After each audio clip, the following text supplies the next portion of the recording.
ഇത് നല്ലൊരു ചോദ്യം, ശ്രദ്ധിച്ചിരുന്നോണോ അല്ലെങ്കിൽ പണിപാളും. ഓക്കെ, ഒരാൾ എയിൽ നിന്ന് എ എന്ന സ്ഥലത്ത് നിന്ന് എങ്ങോട്ട് പോവുക, ബി എന്ന സ്ഥലത്തേക്ക് പോവുക അല്ലെ. അയാൾ പോയത് ആദ്യം 30 km/h വേഗതയിലാണ്. ഓക്കെ, എന്നാൽ തിരിച്ച് അയാൾ വന്നത് 50 km/h വേഗതയിലാണ്. യെസ്, തിരിച്ചു വന്നത് 50 km/h വേഗതയിലാണെന്ന് മനസ്സിലാക്കുക. ഇനി ഈ യാത്രയിൽ എയിൽ നിന്ന് ബിയിലേക്കുള്ള ദൂരം എത്ര? ഞാൻ ഒന്നുകൂടെ ചോദ്യം വായിക്കാം. ഒരാൾ എയിൽ നിന്നും മണിക്കൂറിൽ 30 km വേഗതയിൽ സഞ്ചരിച്ച് ബിയിൽ എത്തിച്ചേരുന്നു. തിരികെ ബിയിൽ നിന്ന് എയിലേക്ക് മണിക്കൂറിൽ 50 km വേഗതയിൽ എത്തുന്നു. ഈ യാത്രയിൽ എയിൽ നിന്നും ബിയിലേക്കുള്ള ദൂരം, ഡിസ്റ്റൻസ് എത്ര? ഇത് ഒന്നൊന്നര ചോദ്യമാണല്ലോ. ഇത് അങ്ങോട്ട് പോയ വേഗതയുണ്ട്, ഇങ്ങോട്ട് വന്ന വേഗതയുണ്ട്, ശരിയല്ലേ? വേറെ ഒന്നുമില്ല, എത്ര സമയം യാത്രയ്ക്ക് എടുത്തു എന്നൊന്നും പറഞ്ഞിട്ടില്ല. എന്നിട്ട് ചോദിച്ചേക്കുവാണ് എയിൽ നിന്ന് ബിയിലേക്കുള്ള ദൂരം എത്രയാണ്. മക്കളെ, ഓപ്ഷനാണ് ഉത്തരത്തിലേക്ക് എത്താൻ നമ്മളെ സഹായിക്കുന്നത്. എങ്ങനെയാണ് ചെയ്യുന്നതെന്ന് പറയാം, ശ്രദ്ധിച്ച് കേട്ടു.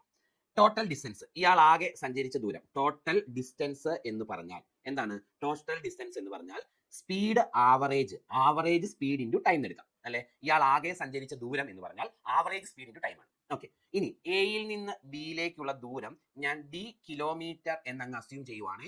എയിൽ നിന്ന് ബിയിലേക്കുള്ള ദൂരം അത് കണ്ടുപിടിക്കാനാ ചോദ്യം, ആണല്ലോ? ആണ്. ഇനി ഇയാൾ ആകെ സഞ്ചരിച്ച ദൂരം, എയിൽ നിന്ന് ബിയിലേക്ക് പോയി തിരിച്ച് എയിലേക്ക് വന്നു. അയാൾ ആകെ സഞ്ചരിച്ച ദൂരം 2d ആണ്. d + d 2d ആണ് ആകെ സഞ്ചരിച്ച ദൂരം.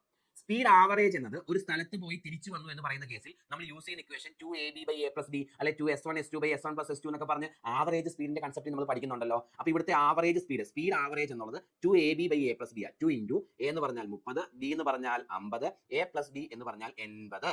ഓക്കെ, ഇൻറ്റു ടൈം നമുക്ക് അറിയത്തില്ല. ഒന്നുകൂടെ പറയാം.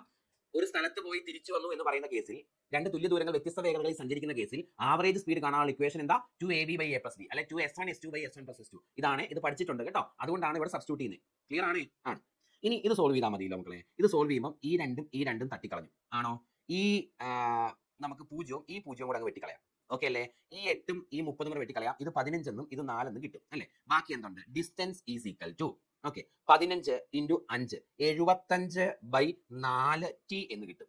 75/4t. അതായത് ദൂരം എയും ബിയും തമ്മിലുള്ള അകലം 75/4t എന്നാണ് കിട്ടുന്നത്.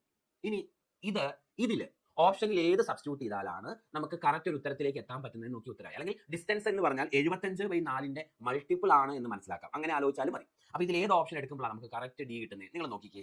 ഞാൻ d 75 എന്ന് സെലക്ട് ചെയ്താൽ ഡിസ്റ്റൻസ് 75 ആണെങ്കിൽ 75 = 75/4 × t എന്ന് വരും അല്ലെ. ഇതും വെട്ടിപ്പോകും. t = 4 മണിക്കൂർ എന്ന് കറക്റ്റ് കിട്ടും.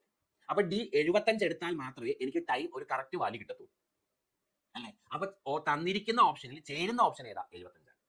അങ്ങനെ ഉത്തരത്തിലേക്ക് എത്താൻ പറ്റുള്ളൂ. ഇതല്ലാതെ ഉത്തരം കണ്ടുപിടിക്കാൻ വേറെ മാർഗ്ഗം ഒന്നുമില്ല.